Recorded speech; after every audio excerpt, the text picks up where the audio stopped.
Hello student, let us continue with our chapter. In this lecture, we'll see the wildlife diversity. There is a large diversity in climate and physiography in India. हमारे India में बहुत बड़े पैमाने पे climate and physiography में diversity होती है. Due to this geographical diversity a large variation is seen among the insects, birds, animals and vegetations. और ये जोग्राफिकल डाइवर्सिटी की वजह से हमारे ये insects, birds, animals and vegetation में बहुत लार्ज वेरिएशन पाए जाते हैं, दिखे जाते हैं.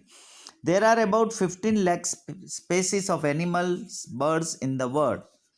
Out of this 81,251 species are found in India.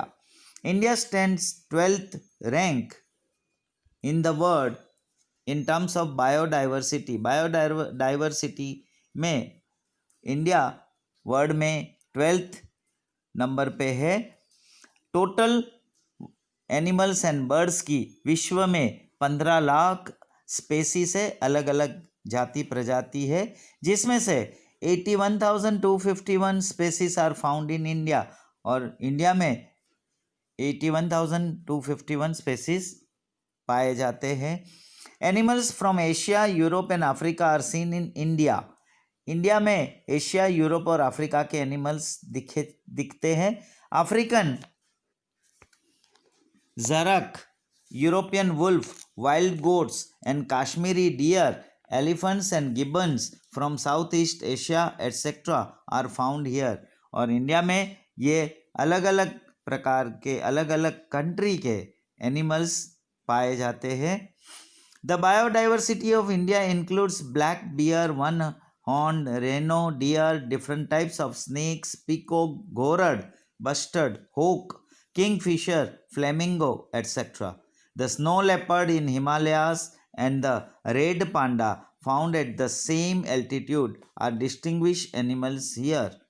और ये हिमालय के जो स्नो लेपर्ड और रेड पांडा जो है वो डिस्टिंग्विश एनिमल्स यहाँ हम पाते हैं. Currently, India is the only country in the world where tiger and lion are seen moving in their natural abodes. During winter, migratory birds from distant places throng into the watershed area of Keola Dev National Park, Bharatpur and Nal Sarovar in Gujarat to spend winter. Winter के दौरान migratory birds जो है अलग places से, watershed area जो है हमारा यहाँ Keoladeo national park, Bharatpur and Nal Sarovar Gujarat में अपना विंटर यहाँ स्पेंड करने आ जाते हैं. Sea turtles come to lay eggs along the sandy coast of Odisha. Indian python, various snakes and the king cobra are found in the southern rainforest. और southern rainforest में ये various snakes, python and king cobra पाए जाते हैं. Now this wildlife is in extinction.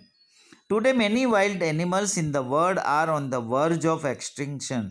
ये विश्व में बहुत ऐसे वाइल्ड एनिमल्स जो है जो अब ये वर्ज ऑफ एक्सटिंक्शन अभी धीरे धीरे लुप्त होते जा रहे हैं. Tigers were found throughout India during last century. Last century में टाइगर्स पूरे इंडिया में पाए जाता था. Now tigers were seen in the forest of Idar, Ambaji and Danta. अभी टाइगर्स सिर्फ ईडर, अंबाजी और दांता के फॉरेस्ट में पाया जाता है. Today tigers are totally extinct from Gujarat forest areas.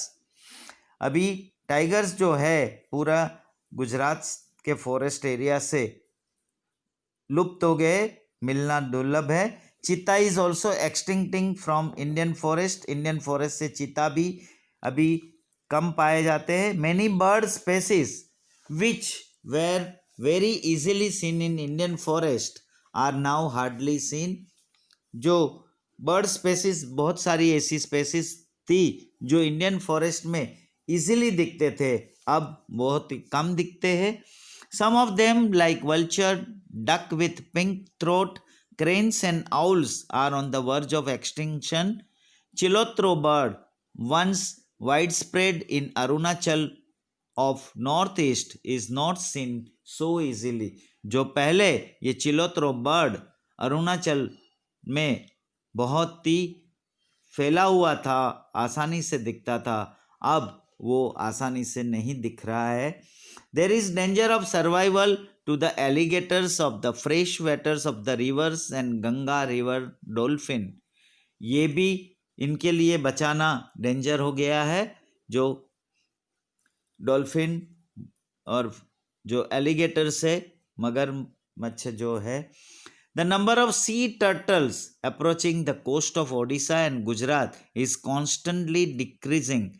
Gujarat और उड़ीसा के कोस्ट में ये जो सी टर्टल्स होते थे वो भी धीरे धीरे डिक्रीज हो रहे हैं.